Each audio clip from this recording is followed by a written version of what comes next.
Hi, everybody. This is Marty Watts with America Talk It Up, and we've got another exciting episode for you. And I've got my co-host Ed Nunes, and we're going to talk about the the finals of the National Football League on both conferences, the American Conference and the National Conference. And we're going to talk about some issues today like censorship, some ideas why we're really at a threshold on what's going on with censorship and stuff.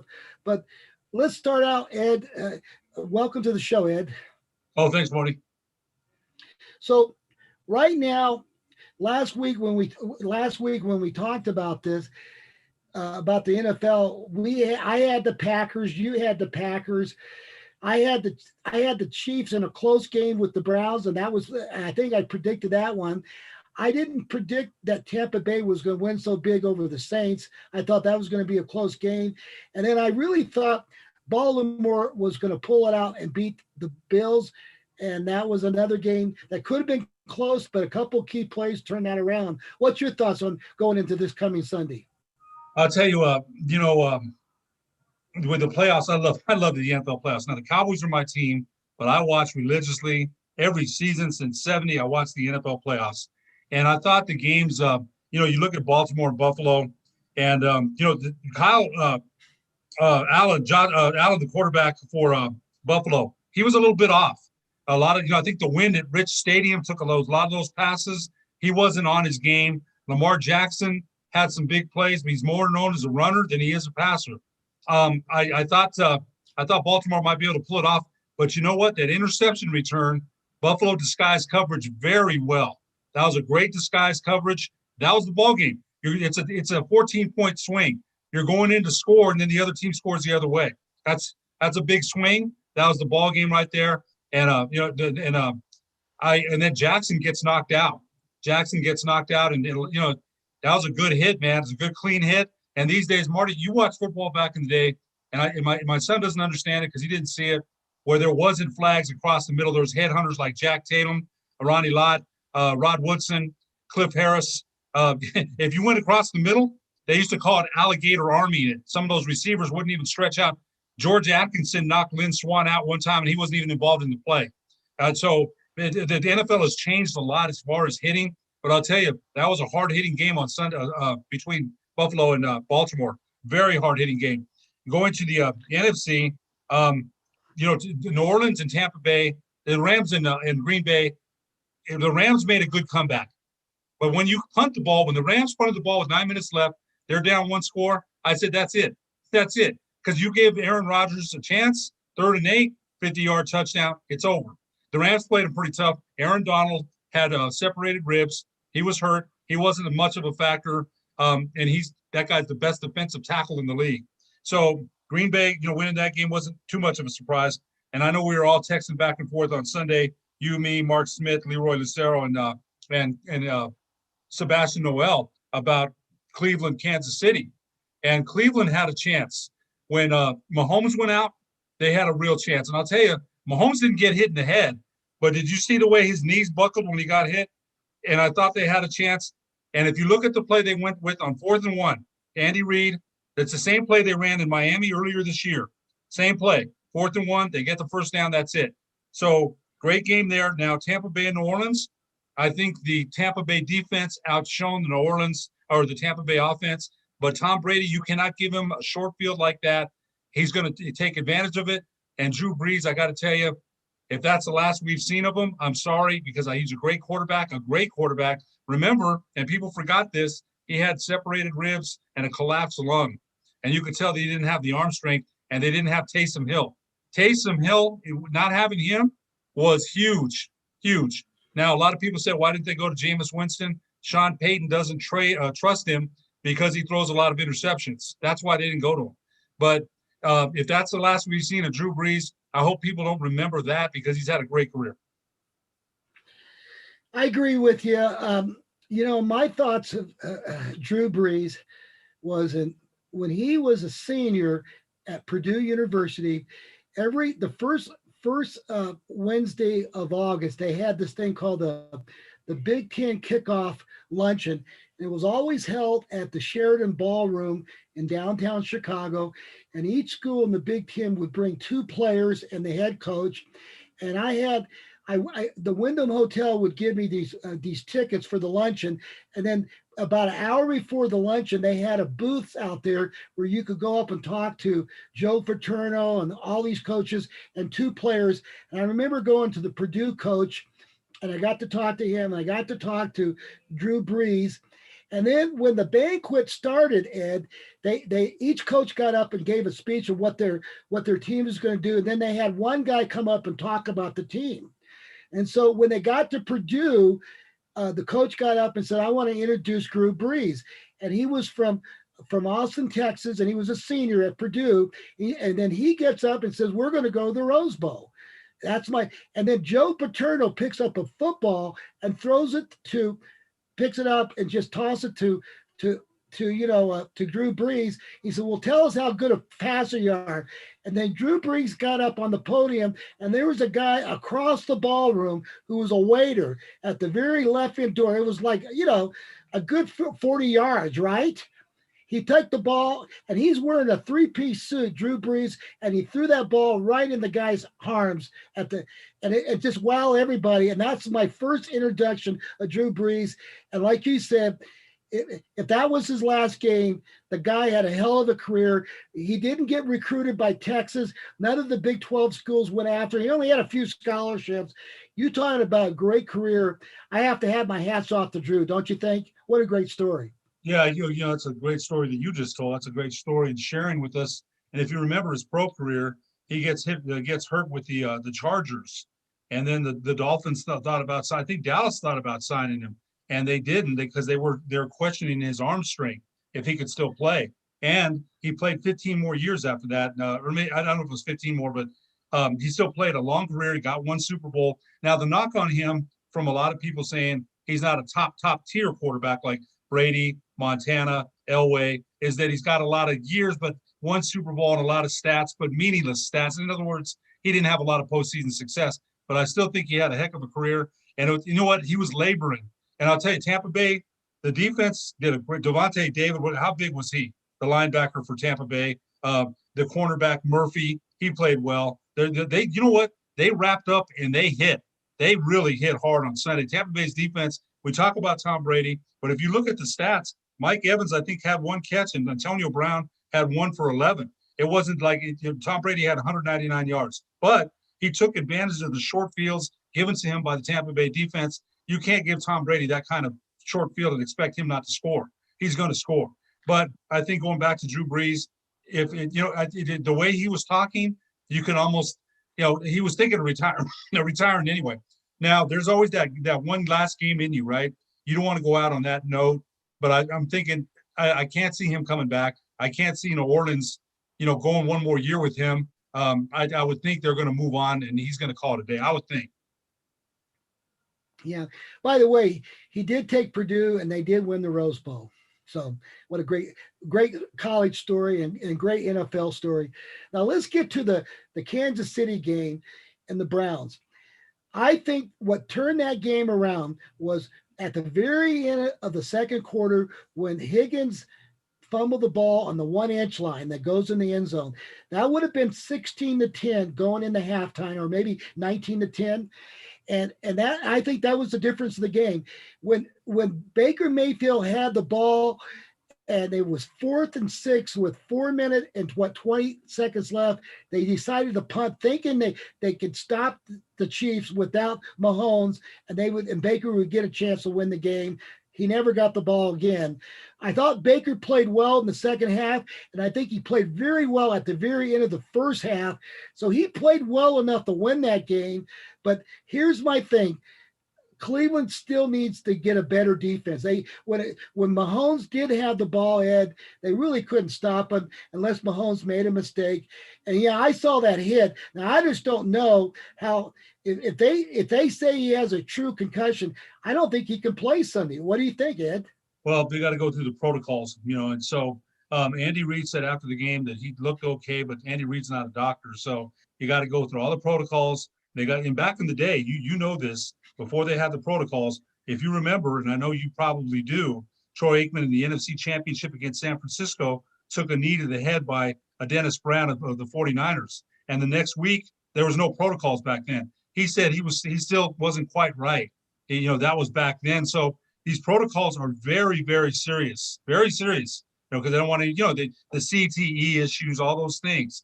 So I think hopefully everyone wants to see him play. Chad Henne did a good job out there, but Chad Henne is no Patrick Mahomes, who a lot of people think is, the best quarterback in the league. But even with that, I'll tell you, Buffalo is no joke, man. Buffalo is no joke. And remember, this is the first time since '94, since the Bills, remember, 4 straight Super Bowls, 4 straight that they went to. And I think people forget how good they were. Thurman Thomas, Jim Kelly, Cornelius Bennett, Bruce Smith. That was one good team that never won one. And this is a team here. I was talking to Heath Ridenauer, the Cleveland high school coach. He really likes Buffalo. And so even with Mahomes, it's going to be Kansas City's got their hands full. I still think the Chiefs eke it out by a field goal. But I'm telling you, man, the Bills, if they don't win it this year, they're on the cusp of just Sean McDermott. What kind of job has he done there? So I think it's going to be a good AFC championship regardless. I can say I think the Cleveland Browns are on the cusp too, because I think Baker played well enough to win that game. We'll never know if he got a chance to win it, but I will tell you this: he was coming on, and they were making a move. But I give credit for Kansas City to run out the clock and the defense. And what lost the game, Cleveland couldn't stop Kansas City when they had to, and that's why they won. But now with Kansas City, if Mahomes does not play, man, the edge has to be the Buffalo Bills getting to the Super Bowl. I really think this could be their chance if Mahomes doesn't play. And I think, and right now, I don't know what the odds are, but I've got to believe right now they're not going to. They're probably, I guess they're going to have to make a decision by Friday, right, Ed? If Mahomes is playing or not. We should know I would think by tomorrow, as they go through the concussion protocols. We should know more then. But even with Mahomes, I think Kansas City has their hands full. Well, I'll tell you, I'll go back to what you said about Cleveland. They're a little further behind in Kansas City. They've got Jarvis Landry. Odell Beckham has been a major disappointment in Cleveland. He's been hurt. He's not been the featured wide receiver that they thought he would be. He made a lot of his name by that one-handed catch against Dallas on Monday Night Football, right? He made his name on that. But I got to say, as a pro, he's not been the explosive receiver that we thought he would be. He's good, but he's not great, I don't think. So I think Baker Mayfield needs some more pass catchers there in Cleveland. Well, Ed, I don't know if I agree with you on that, because up until he tore his knee up, he had 5 touchdowns, 2 rushing touchdowns where they gave him the ball. He was having a pretty good year. He was going on pretty good. The problem with Odell Beckham is I think Baker wanted to throw the ball to him because he needed to get him a lot of touches. They said that too. They said that he felt like kind of pressured, and maybe it worked out better because Landry's a good wide receiver too. Kareem Hunt and Chubb are as good as a running 1-2 tandem as there is in the league. So I think you're right on the defensive end. Myles Garrett, he's one of the best defensive ends in the league. So they've got some good players for sure. It's not going to be the same old Cleveland Browns anymore, Ed. They're going to be contenders, and they're going to. And I do think Baker Mayfield made a leap this year as a mature quarterback, and we'll see how he plays next year. But they're going to probably re-sign him. I got to believe they're going to re-sign him, and I think Cleveland. But remember, Cleveland had a chance; they just couldn't stop him. So we'll see how they draft defensively. So let's get to the Packers Tampa Bay game. 2 of the greatest quarterbacks of all time are finally going head to head. I don't think they've ever been head to head, right, Ed? I don't think so. No. So this will be the first time. And right now, I would have to say, because the way they're running the football, the Packers, the way Aaron Rodgers is so on, they don't even come close to getting. I got to believe the Packers are going to win this game, and maybe by a touchdown or more. But it's good. I just can't wait to see the 2 great quarterbacks go up against each other. I think the Packers are a little bit better than Tampa Bay, and the forecast for Green Bay on Sunday is 23 to 24 degrees, possible snow showers. I don't know what that means. I guess snow. So what do you think, Ed? You think the Packers have the edge in this game? I do. I give them the home field edge because, we're playing in Green Bay. You mentioned the weather conditions, but the X factor is Tom Brady. How many conference championships has he been in? He's won 6 Super Bowls. That's the X factor right there. Now, Green Bay got 3 sacks last week against Jared Goff of the Rams. And if they don't put pressure on Brady and he has time, that's going to be a problem because he's got receivers, man. He's got a lot of targets and he's got a lot of weapons. And Leonard Fournette had a good game on Sunday. Ronald Jones has a strained quad, so I don't know how effective he's going to be. But the Tampa Bay offensive line has done a good job protecting Tom Brady. Now, if he has time and the Tampa Bay defense can force a turnover or two, I wouldn't count Tampa Bay out, but I do. Like you mentioned, I give Green Bay the slight edge, the home field advantage. Now, we talked about this on Sunday, too. We were all texting, and someone mentioned this. I think, to me, as far as the pure quarterback skills, that Aaron Rodgers may be the top 3-4 quarterbacks we've ever seen as far as throwing it into tight windows, throwing all the routes on the passing tree. Now, somebody else mentioned that he's never really – when they won the Super Bowl in 2010, I thought they'd win 2 or 3 more. They were a very young team at that time, Green Bay was. And they did. It didn't work out. But, and Rodgers has been to several NFC championships, and he only has 1 ring. But I'm talking about overall quarterback skill. I don't know that we've seen a better quarterback skill-wise than him. Now, Elway was great. Montana's great. Brady's great. Roger Staubach was always a favorite of mine. Troy Aikman. There's been some great NFL quarterbacks, but I'm saying skill-wise. Now, I'm not saying championship-wise because Brady, it's like Bill Russell. There's a lot of arguments about Russell and Chamberlain. Chamberlain was by far the better player, but Russell won 11 championships. So the argument there is Aaron Rodgers one of the best quarterbacks. And I think he is, but we'll see on Sunday. We'll see. Well, he didn't have the great coaching of Belichick and the Patriots organization. He didn't That's have right. that, and Brady did. Now Brady's 43 years old. He's by the way, him winning that playoff game, he becomes the oldest person to ever win a playoff game. You have to go back to George Blanda, back with the Oakland Raiders back in 1971. Okay, I remember him. So, and now you got Brady. Brady's 43. What Aaron Rodgers is 38, right? 39, 38, something like that. Yes, he's not that young either. I had to laugh because Jimmy was telling me Richard Tripp likes my background, and look, we're on the beach anyway. And we'll talk about that background reminds me of the movie Castaway. We'll talk about that in a second. But yeah, you know what? Tom Brady almost going to be, think about that. Now, we've seen older quarterbacks. Now, Unitas in San Diego didn't do well. Joe Namath going to the LA Rams didn't do well. The only older quarterbacks we've really seen succeed, Drew Brees, Peyton Manning a little bit, right? He's in his 30s, 38, 37. Went to Kansas City. Joe got Kansas City into the Montana took him to the AFC Championship. So what Tom Brady is doing, what Tom Brady is doing at 44, now if he doesn't win, let's just say they lose, right? Is he going to come back? I'm thinking he's coming back next year. There's no doubt he's coming back. I don't think that it's like him and Drew Brees are a bit different because Drew Brees looks like he's at the end of his career and Tom Brady looks like he can play 2 more years. Well, I'll tell you what, I give the edge to the Packers because they can run the football a little better than Tampa Bay. But the key of Tampa Bay, you hit it on the nose, Ed. If they can give him protection, they can allow him to throw. If they can't sack him and give him the time, this is going to be a close football game. If Brady has the time, this could be 35-33, something like that. It could be. Hey, by the way, we've got a break for our sponsor. I want to let everybody know, Ed, and all our audience, we want to thank Everguard Roofing and Solar Company for sponsoring us.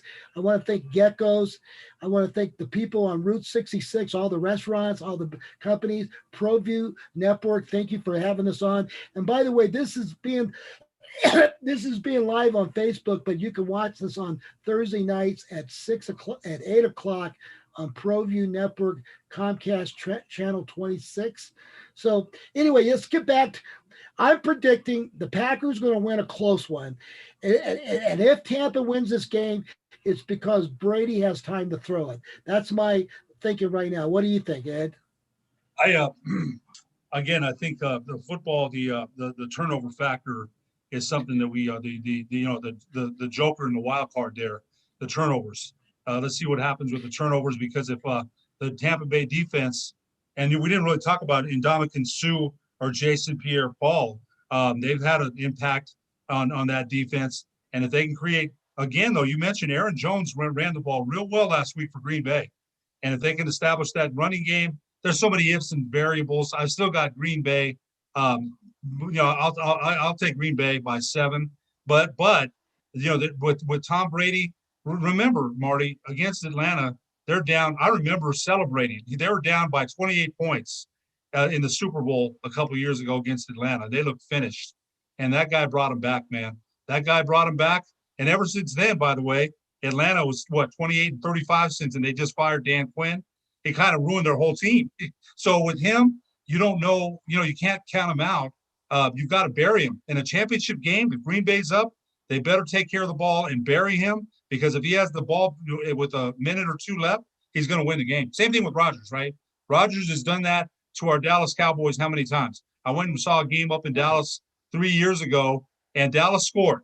Dak Prescott scored. I remember he scored on a run, and I told my wife, they left Aaron Rodgers too much time. Sure enough, Rodgers went down the field and they beat Dallas. So either quarterback with the ball in the last 2 minutes is very dangerous. So, that game is really, if you get a coin, only Green Bay gets the advantage because they're at home, but that game could go either way. So I'm going with Green Bay to get to the Super Bowl. I'm going with the Buffalo Bills. If Mahomes doesn't play, I think the Bills have a great chance to finally get to the Super Bowl and maybe have a chance to win it. They do have a chance. It'll be the best team since those Mar Levy teams that you were talking about back in the early 90s. So I say it's going to be a Packer Buffalo Bills. But if Mahomes can come, if he does play, they're playing at home in Kansas City. I'd say Kansas City will get into the Super Bowl. But if he's not playing, I just don't think I don't think he's good. I don't think Henne is good enough to get him there. You know what? He probably isn't. That last play again, that 4th and 1 that sealed the game. They had run that against Miami earlier in the year. And Andy Reid, I'll tell you, I've got all the respect in the world for Andy Reid. Andy Reid is a fantastic offensive mind, and look at the weapons he has. They didn't flinch on 4th and 1. Now it's kind of surprising to me that you watch a lot of film. How much film do NFL guys watch? Over and over, right? And they watch trends and they watch tendencies. That they didn't pick that one up. But again, I can't blame them. But they had run that play in Miami earlier in the season, yeah, and they, yeah. I really believe if they would have stopped Kansas City on that 4th and 1, or that 3rd and 12, whatever, I think the Kansas City could be in this game this weekend. But I mean Cleveland, they had their chances.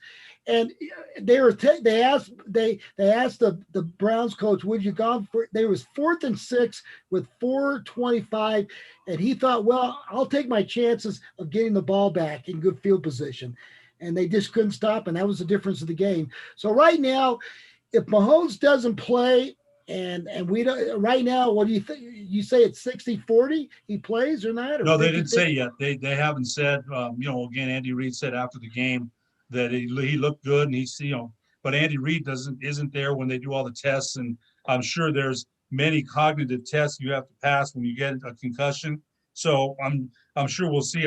That scared me though, and I don't mean it frightened me, because not frightened like literally scared, but with the way he got hit, it wasn't even on his head, and he got up and he crumpled to the ground. And I'm telling you, I was telling my wife that they showed the hit on Alex Smith when he broke his leg. And it didn't look particularly bad, like when Joe Theismann got hit by Lawrence Taylor. Lawrence Taylor's calling for the doctors right away. When they hit Alex Smith, it didn't look that bad. And you saw the damage they did to his leg. You saw that. Right. And so when Mahomes got hit, the guy hit him on his neck, didn't hit him on his head, and he got up and went down like a fighter that got knocked out. So I think people forget. Now, you played football, and you know how strong these NFL guys are, and, man, explosive. And if they hit you, and remember, you remember this, back in the day, I tell my son, there was no in the grass rule. They would get these quarterbacks and toss them around like rag dolls, man, until the NFL finally started saying, we've got to protect our quarterbacks, because if they're not in the game, the games are 0-0, 3-0, 7-0, and then they opened up the offense. And now if you touch a quarterback, hey man, you got a flag all over the place. So let's go back to 1968. How old were you in 1968, Ed? I was 6. Okay. That changed football. They came out with the Bell helmet. The old crash helmet, Bell helmet. Oh yeah. Up until then, most of the helmets were Rydell, and they weren't very structured, strong helmets. Okay. And up until then, most people tackle. It was mostly shoulder tackling, rugby tackling, where you got your body across. You didn't hit guys head on. Nobody tackled with their head with the helmet. Back and then around 68, they came out with these Bell helmets, and all of a sudden they started teaching form head tackling. And then the players got bigger and stronger, and now you know why the game is dangerous. Okay, the helmets are like weapons, and they're bigger and stronger, and that's why I brought up rugby tackling, and you're seeing more and more targeting, especially in college football. They're trying to get those dangerous. But now I did see the Mahomes hit. The guy just hit him hard. It wasn't a helmet to helmet. It was just a crushing body tackle. You know what I mean? And knocked him out. But 1968, the game of football kind of changed. And that Bell helmet they were the ones that you see those guys like Evel Knievel and all these people, these race drivers wearing those crash helmets. Then they made it into a football helmet, and then everybody followed suit. That changed the game. Think about it too. Back in the day, guys like Night Train Lane, the clothesline. Night Train Lane was one tough cornerback, man. And that was old school football, right? Before even Chuck Bednarik. Chuck Bednarik hit Frank Gifford so hard one time, he knocked him out for the whole year. So that was some football back then. That, boy, I'll tell you what, you better be Chuck Bednarik. If you ever saw his fingers, right? He worked in a steel mill, and his fingers were all crooked. The guy just looked like a football player, man. He really did. So if they made the game. They made it. They tried to make it safer, but let's be honest. These are athletes that are explosive. They weigh 340 pounds, and they hit you with that inertia. There's not much really you can do about it to make it safe. Well, it was a rough game. Back when I played high school football, I was mostly a running back, wide receiver. I got to play defense. Sometimes I went both ways, but mostly I was on offense. But I remember against Manzano High School, their big star was a guy named Bruce Ainsworth. This is back in 1969, 70, I think, 69 season. And I remember my dad told me, you better, and I was guarding the guy. He said, you better let this guy know that you're in the ball game. Go after clotheslining with your forearm at his head. And in the very first series, I hit the guy so hard, I got called a 15-yard roughing the passer. But when he got up, I said, Bruce, you're going to get this all day long if you come close to me. And after that, he never caught a pass again. He was afraid. And so that in those days, you sent a message to those guys. And that's the way it was played. But you can't do that anymore. Even little Marty Watts said it. Now, let me tell you, Bruce Ainsworth went on and played for the Lobos. I think he played for Rudy Feldman. He was on the roster. I think he got to play a lot, but he was a star Manzano. But you can't do that anymore. You can't. I couldn't pull that off against anybody today. No kid could do that. But my dad said, well, you might as well waste a 15-yard roughing the passer in the first quarter. It's not going to at least lose the game for you. You know what I mean? What did Coach Ottman say? Oh, he was up. Well, he just kind of let it ride. But if that would have been in the fourth quarter and they went on and scored a touchdown, I would have never heard the end of it. Okay, so I guess it depends on when you do it in the game, but you don't do that anymore. But that was the way the game was played. It was pretty rough and physical. It really was. Well, I got a little story around that because when the Dallas Cowboys played Denver in the Super Bowl in '77, Mike Ditka is an assistant coach with Dallas, and he tells Hollywood Henderson to hit Rick Upchurch on a punt return because remember, Rick Upchurch was real good on punt returns. So Ditka tells Henderson, go ahead and just lay him out. And don't worry, I'll deal with it with Landry. And Henderson does it, gets the penalty, but and then of course Landry goes crazy and Ditka walks away from him. But the message was sent because after that, Rick Upchurch was looking for Hollywood Henderson. So yes, those kind of messages were sent back then for sure. And it was funny. I remember my senior year at Sandia High School, we were going to play the Valley Vikings. And Rick Rossetti was our line coach, assistant coach. And just before the game, before we were in the locker room at Wilson Stadium, and we're about to come out, and Coach Charlton said, Rick, do you have anything to say? And so Rick got up and said, now, guys, I want you to kill him. I want you to kick him. I want you to bite him. I want you to just tear the heck out of him. When you tackle him, I want them to feel pain. And we got all pumped up. And then he said, now remember one thing. And he was dead silent in the locker room. He looked at everybody and he says, just be careful. I said, careful, you just want me to kill these guys. so he with all that talk, he said the word, just be careful. Careful or what? But that's the way it was in those days. Now we went out there and I think we lost. We won the game by a touchdown, but it was a typical North Valley versus Northeast Heights. We had those rivals, the Northeast Heights versus the Valley, And of course, there was no difference between us kids, but it was a rival in those days.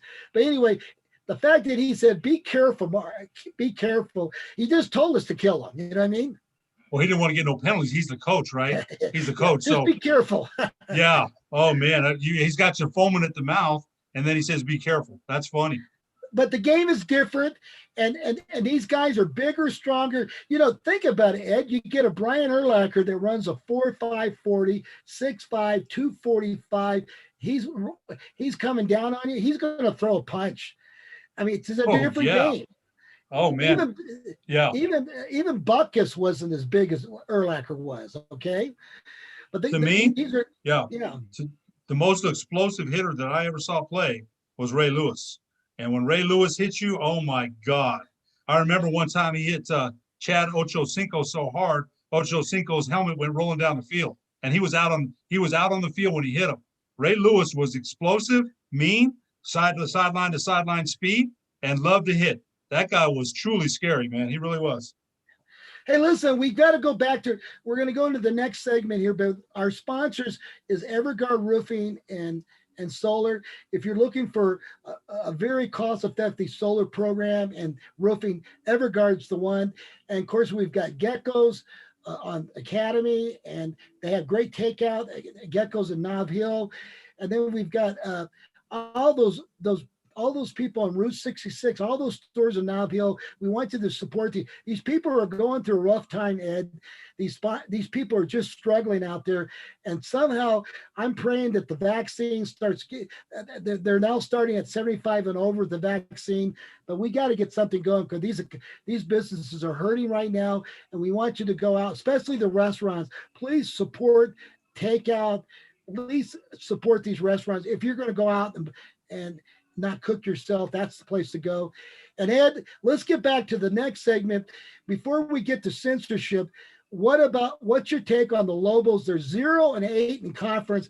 You would have to go back to 1960 when Sweeney was the coach, when they were 0-8 in conference. That's a long time, Ed. Well, gosh, I became a fan in 1970 when Bob King was the coach. And, I've been through them all. Bob King, Norm Ellenberger, Charlie Harrison, Gary Colson, Richie McKay, Steve, every one of them, man. And I'm a huge fan. But I got to say this, and I hate to say this because it's been hard for me to watch. It really has. I watched for about 10 minutes last night, and they were leading. They were leading the game. They played hard. They lost by 7. They did play better. But here's the thing, and I hate to say this, I really do, but they've got guys. It seems like they can't score. The defense is. They don't protect the rim well. That Victor Emmanuel can shoot a little bit, but I don't see anybody that can really catch the ball in the post with any kind of triple threat, skills, catching the ball, shooting, the scoring. When I need to score, who can I go to? Now, Malawach, we know can create his own shot. But defenses have seen that and they've clamped down on him. And let's face it, McQuatch Malawatch is a nice player, but he's more of a puzzle guy. If I've got three guys now, McQuatch is my solid guy. He sets the picks, he makes the free throws, he draws the offensive fouls. He's going to hit a three here and there. He's not my number one guy, right? And he's your number one guy right now. Think about that. Now again, they don't have when they need to score. I got to say this, and I hate to say this. I'm looking for something from Jeremiah Francis to transfer from North Carolina. When you say you transferred from North Carolina and you played at North Carolina, I'm thinking, man, wow, and I haven't seen one even minor wow, so it's been, and I hate to say that because you know what? Paul Weir is a good guy. He's a good man, and I really like him a lot. And I don't know anybody that doesn't like him. He's a good guy. I just don't know if he's that guy. I'm not sure. Now, that's something for UNM Athletic Director Eddie Nunez to make his mind up about. These are just my thoughts, and I've watched almost every game. I've watched every, and I'll continue to watch, but it's hard to watch because we haven't seen them struggle like this since the Richie McKay days, honest to God. Well, you lost J.D. Caldwell because of problems. You lost the other, is it Nixon, the guy that was the other guard? They lost J.J. Caldwell. They lost, Vance Jackson. They lost him. He transferred. And then Carlton Bragg got. And so here's the problem, Ed. They have nobody that can really. They have no great shooters. There's no Mathis. There's nobody. And the one guy that could shoot, McGee, declares himself mental health. When's the last time you had a Lobo basketball player quit the team because of mental health? That's been a while. When's the last time that happened? I can't think of anything. And then they don't have any shooters. They just don't seem. The game before they scored 53 points. Last night they scored 46. Their defense played better, but they let this Hamilton guy take over the game. So with 5 minutes and 18 seconds, the game was tied, 42-42, and Hamilton. They only made what, 2 baskets. That's all they made. 2 baskets. The last 5 minutes. That's not. They didn't have any go-to player, and when they went to Malawatch, is that how you pronounce it? He turned it over, made some, and then that Singleton kid, he tries to drive on the 3 guys into the lane, and stuff like that. They just don't have any shooters. And here's another thing I noticed, Ed. I don't know if you saw this when they had the timeout break. Did you see? I didn't see one time, and I might be wrong. I'll have to go back and look at the tape. Coach Weir never got into the huddle and did X and O's. He let the other coaches do that. He just sat there and looked at the stat sheet. Now, I told you they got 4 former head coaches and a head coach. I told you it's 4 little chiefs and a big chiefs. But you think Bobby Knight, you think John Wooden, you think Coach K would let some coach do X and O's in the huddle? I don't think they wouldn't you? Well, if you look back on the day, unusual. Yeah, well, no, not too unusual, but yeah, I know what you're saying. But if you remember when Steve Alford and Craig Neal were together, they were great. Now, Craig Neal was not a good coach by himself, but together, Steve Alford and Craig Neal were good. And if you remember in the huddle, Craig Neal sometimes would be drawing up the defense with Steve Alford right there. So they were a good 1-2 punch together. But they were in the huddle together. But if you watched the game last night, Coach Weir never got in the huddle. He sat outside and let the other guys do the talking. All those former head coaches. Okay, now just watch the film on that. That's what I saw. I thought that was unusual, and I didn't. You think Bobby Knight would do that, or Coach K, John Wooden, or any great coach? Even Arthur was in the huddle with them talking to him. You're right. Noodles did draw up some plays, but they were there together. Okay. Yeah. He let sometimes. Yeah. Sometimes when you're on a losing streak, and this is just my thinking, and I'm not saying it's wrong or right, you figure, hey, they've heard enough of my voice. Let's see if they'll do what these guys say. And maybe that was it. I don't know. Again, I think Coach Weir is a decent man. I don't know anybody that doesn't like him. But and you know what? Here's what I got to tell you too. And this goes into recruiting because, and I hate to say that, I do. I don't know what the recruiting process was, but we don't have a slasher. We don't have a shooter. We don't have 2 shooters, right? Now, Coach Weir came in, Scott Coletti and I interviewed him 3 years ago. And he said, I want a 3-point shooting team, right? I want a team that shoots more 3-point shots. His first couple of years, you mentioned Mathis, Antonio Jackson, Logwood. He's got some teams that could shoot the ball.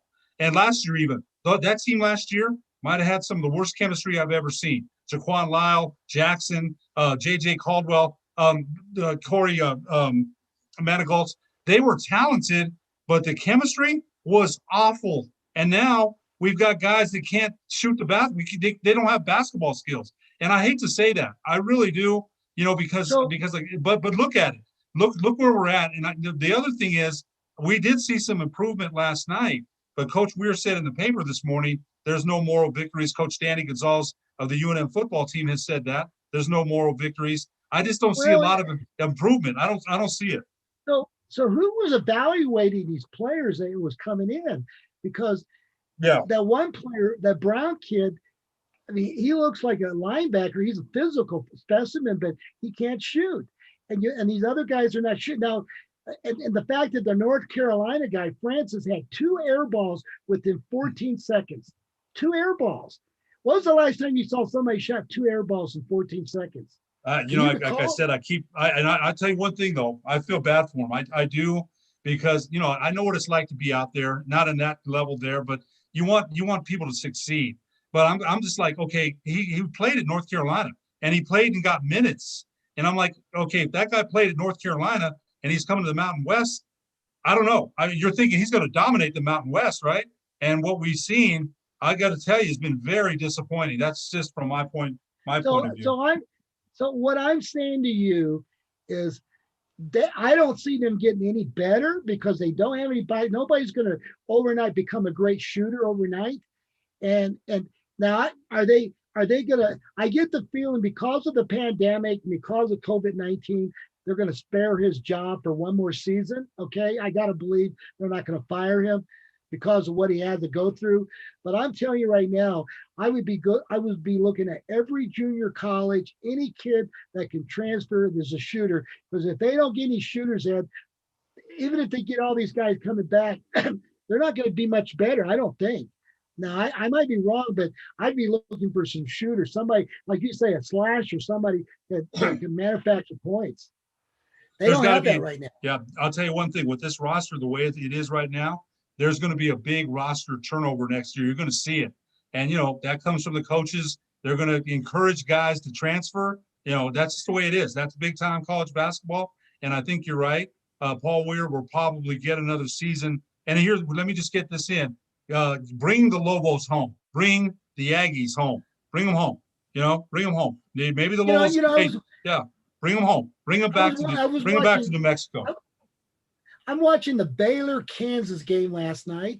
They had maybe 2,000 people in the gym. They were all spread out, and not one. And then I talked to Larry Nafee from Oklahoma. The last 5 basketball games, they've only had one person was positive, one fan.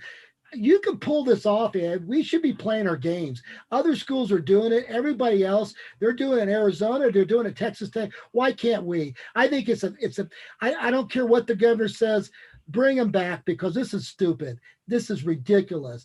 And it does, psychologically, it does affect these players. I got to believe it does, Ed. Well, yeah, I think so. I think it does. And, and the only thing I'm saying is we got to be, Arizona's got a lot of, I'm not saying this thing isn't real, the virus, it is. I'm just saying Mexico, the Lobo, the Lady Lobos are doing very well, by the way. Mike Bradbury's got them playing pretty well. But New Mexico State, then that's why one reason I say with caution, New Mexico State women and New Mexico State men right now are paused because of COVID. So, we do have to think about it. All I'm saying is bring them home. Bring the Aggies home, bring the Lobos home. And it's so you and I agree on that. There's no reason why they should be playing any home games on the road right now. They can. Every other school's pulling it off. We can do the same, and this is ridiculous. And anybody wants to, anybody wants to debate me on it, we'll be willing to have you come on our show and we'll talk about it. But right now, it's just ridiculous. Now, listen, we're going to go to our last segment here, but I want to tell everybody about our sponsors, Everguard Roofing and Solar. if you really need a roofing situation, a solar, call Everguard Roofing and Solar and ask for a Dave Simmons and his crew. What a fantastic bunch of people they are. And then I want to thank ProView Networks for letting us have this show on Comcast 26. So if you got cable TV, Comcast, now you can watch us on Facebook and YouTube. And if you go up to Facebook, just hit the like button. If you go to YouTube, hit the subscribe button. And we are, I think, Jimmy, are we at a 33rd, 34th episode right now or something like that? Maybe I don't know. We're up there close, right, Ed? We've had a lot of episodes. Yeah, and you did people some can shows go up with and watch their. Yeah, go ahead. So we're at 27 episodes. Okay, that's pretty good. And so listen, Ed, the final segment, I'm going to let Jimmy Tran come in and comment, but here's what I want to talk about. I want to talk about, I know you want to bring up Donald Trump's last days, but I want to talk about where we're going afterwards. And what I'm really concerned is I don't think the American people right now is going to let 5 social media control in charge of our freedom of speech on social media. I think people are really concerned about censorship. I do believe in the Constitution, the First Amendment, and I don't care if you're a liberal, right-wing, conservative, communist, I don't care what you are. You have the right to say what you want. And if these social media control what we can say, we're going down a dangerous path, Ed. I really think it's dangerous for anybody, whoever's in power. And I hope Joe Biden clamps down on it. I don't know if I'm praying that if he does, but if he doesn't, I think it's going to create a lot of problems. People are not going to put up for this, and they're going to feel afraid to say anything. And we can't now things, 30 years ago, there wasn't social media, Ed. There wasn't no Twitter, there was no Facebook, there wasn't so, but things have changed, and we can't let these. I just think we can't let them do it. What's your thoughts on it, Ed? Well, yeah, I think I told you I'm not for censorship. I don't think censorship doesn't work. But I say this too, that I have a right to say what I want. You have a right to say what you want. Yes. But if I incite people to do violence, and that includes, wait a minute, before you say anything, that includes anybody, right? Anybody that incites violence, yeah, that might be an issue. If I'm telling people go do this in my name and do that, then there's a problem. Censor me, and that goes for right or left, not just so Democrat, Republican, Independent. If you're doing that, then they need to look at you. But freedom of speech in this country, but it's always that's always a First Amendment rights, right? Those are big. So I don't want to see any censorship. But I'm saying if anybody incites violence, and that includes left, right, whoever, independent, whoever, they should be looked at. That should be looked at. Well, so Jimmy, what's your thoughts? Jimmy, what's your thoughts on? So, Ed, I think that we all are in agreement that if you're inciting violence and you're calling for violence, that's not acceptable speech. I mean, we have laws against some of that already, in terms of like, for instance, you can't be in a crowded, for instance, auditorium and yell fire if there's no fire, and things like that, right? I mean, am I not inciting violence, but it's certainly, there are certain aspects of speech that we can sensibly say that it's not productive or good. What we're seeing is that the treatment of censorship and the treatment of individuals are not balanced, meaning that if you look, you'll see that there's been, I mean, throughout all of last year, there were a lot of situations where people were calling on and rooting on, like, for instance, the riots and stuff. I'm not saying everyone, but there's certainly individuals and even leaders that were encouraging it in some respect, and none of those people were censored. None of those people were called out, in any way, and then now all of a sudden you have people, literally just for their political position. They don't even have to say anything almost. They're removed. I mean, right now, Twitter removed several, I don't remember how many, but quite a few accounts over the last, and Google done the same thing, and YouTube and so forth. So that's part of the problem. And remember, the First Amendment protects our God-given rights. So it's not government giving us these rights. These are protected, meaning that we're protected from government overreach, and we're protected from other people who wants to silence us, right?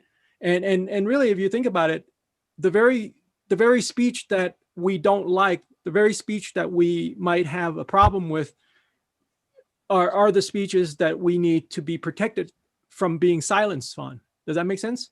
So that includes religious speech and political speech and so forth. And if we don't have that foundation of free speech anymore, then we really don't have a country, at least not a free one anyway. And you know what, Ed? A woman, there's a congresswoman from Orange County. I think she's part Chinese and Korean. She got up, she was on one of the TV stations. I thought it was NBC or one of them. She got up and said, if they cut my free speech, my family came from China to get away from this. And then she has family in Hong Kong. They're censoring people in Hong Kong. And, she said, I don't care what, if I was on the left side, I should have the right to say, even though I'm a conservative Republican, they shouldn't be shutting me down. And they shut her down because what she stood for. And I think we're going down a really bad path. And especially if we lose this part of the Constitution, Ed, I really do think one or two things are going to happen. People are going to backfire. People are going to get more anger. And now here's a chance for Joe Biden, I think, to go step up and try to heal this. But if it doesn't, it's going to get worse. People don't want their rights taken away. And, it's like people who believe in the Second Amendment. I do believe in the Second Amendment. I don't own a gun. I hope nobody comes after me because I don't have a gun to protect myself. But I think I should have the right to have a gun if I need it. I just never wanted one. But I at least should have the right.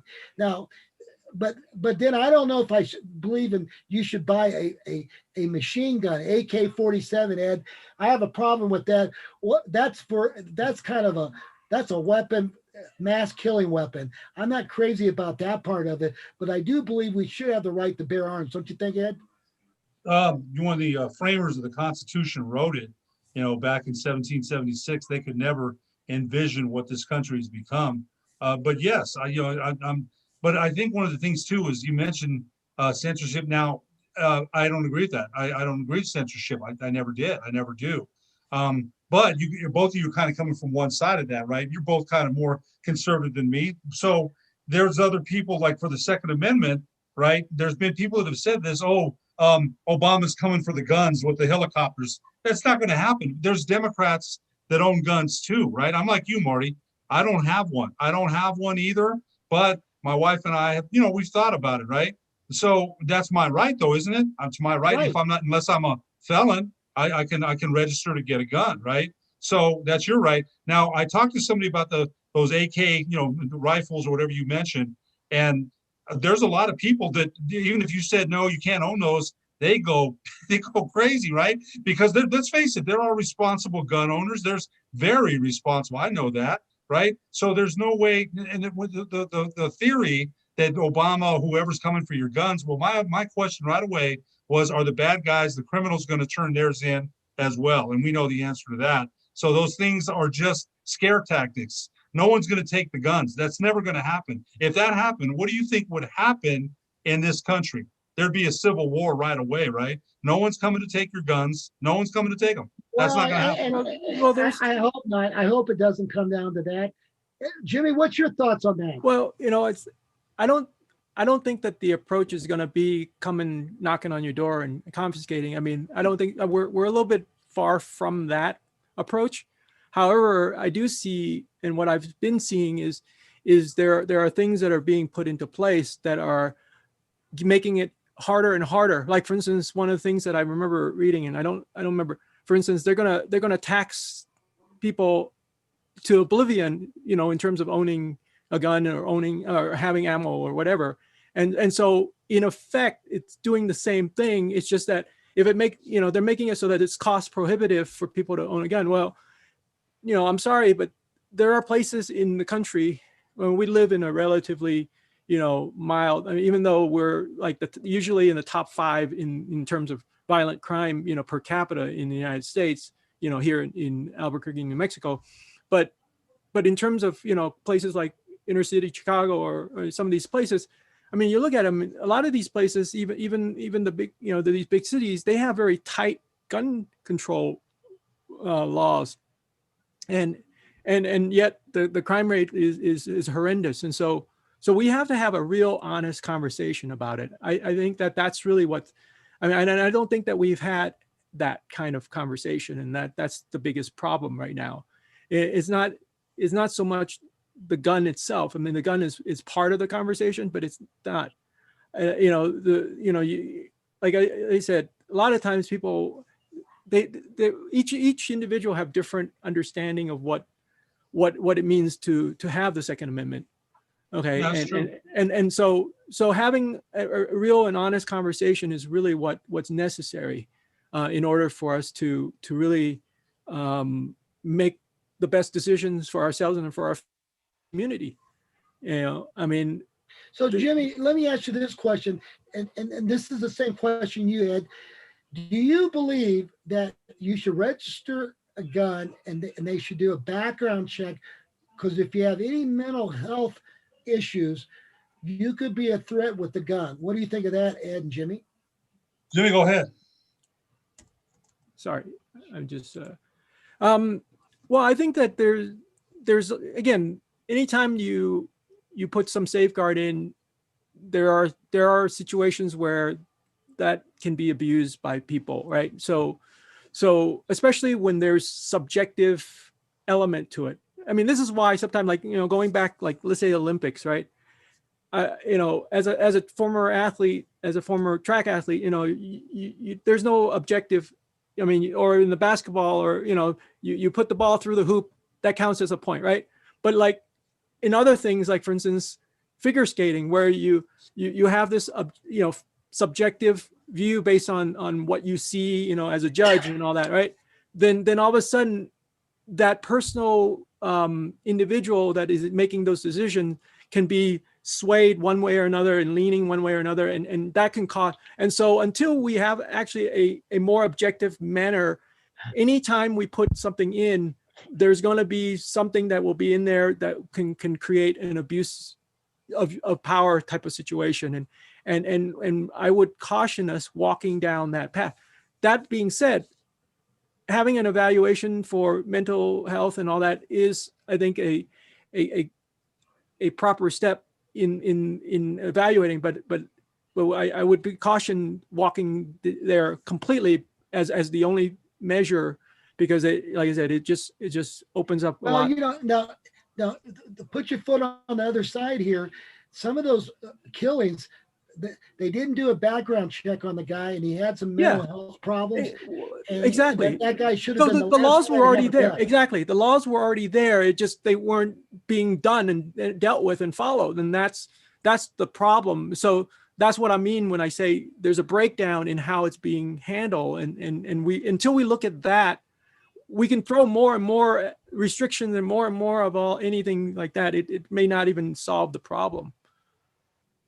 Well, anyway, that's just something to think about in the Second Amendment, the mental health crisis out there. There's people who probably should not have a gun if they're having mental health problems and there are issues like that. I think it would be, I don't know. But that's just something. And Ed, I know there's been some shootings here in Albuquerque. The guy had a gun and he had a mental health problem. He had a problem going to the mental, he had some problems. And he probably should never had a gun, right, Ed, on some of these cases? Well, we just have one in the paper on Sunday, and the guy by the name of Danny Weschler had killed 3 kids up there by Fort Hills, and that was really sad. Said that was, he had some mental issues, and oh my gosh, I think about that, and he tried to kill the girlfriend, but she lived, and man, that was when I read it again Sunday. That was, and Jimmy, you're not wrong about that, man. You're not wrong about, there's no perfect model, right? There's not. Exactly. And it's like dealing with COVID, right? We talked about that, with Heath Ridenhour. I can't see, other states have done sports, but there's been outbreaks. They've had to stop. There's not one state that can say we had no problems. Everything went smoothly. This COVID doesn't care if you, and Marty, that. we've lost a few people that we know, man, right? So there's no perfect model to anything at all. Any law, any restriction is going to be restrictive with questions and things that come up later because So, maybe somebody didn't follow through. So there's no perfect model, man, at all. yeah. Well, and Well, with that said, I think what I think is important too, and like it's in the COVID thing, I think we got to stop doing. I mean, there's been a lot of doctors that have been evaluating this, right? We got to stop using this PCR test to do the diagnosis because that's not what this thing is designed for. Okay, having the virus and being COVID is not the same thing. Okay, and this is where the big problem has been, and so we're not able to really treat the people that actually have a serious infected situation versus somebody that had been either exposed or have a piece of the virus, which is what the test kind of shows. And it's not even this particular virus, it's just any. I mean, so if you really, if people were, I mean, if the leaderships were really honest about looking at numbers and looking at it, they got to look at it from that perspective. It's like, okay, what are we using and what we're basing our numbers on, and then start drilling down to say, okay, if we've got a test that is giving us a 90% false positive, then there's something wrong with the test as a use for this method. That, and unless we are honest about that, we're never going to get out of this. And then we're going to just continue to plow ahead the way that we've been doing. And that's been my biggest problem, is that, look at our model, look at our numbers, but also look at what we understand from what we've got, because if our sources are not correct, we're not going to get the right results. so we're going to wrap this up. I got one question for both of you guys. I went up and looked at the stats. 91% of the people that died here in New Mexico were like 57 or older, Ed, 57 or older. Okay. Now it makes sense to, in my opinion, vaccine anybody that's 55 or over right away. And I would say, Ed, within the next 60 days, if they do that, or the next 45 days, the death rate in New Mexico is going to go down tremendously. You won't be seeing these deaths. If 85, 90% is in that age group and people with complications, you're still going to get people who are infected, but they're not going to die, the younger people. Don't you think that would be the way to go? Right now they're starting at 75 and older, but I would think they need to focus on 55 and over, and you'll see this death rate go down tremendously. What do you think, Ed? Well, you know what?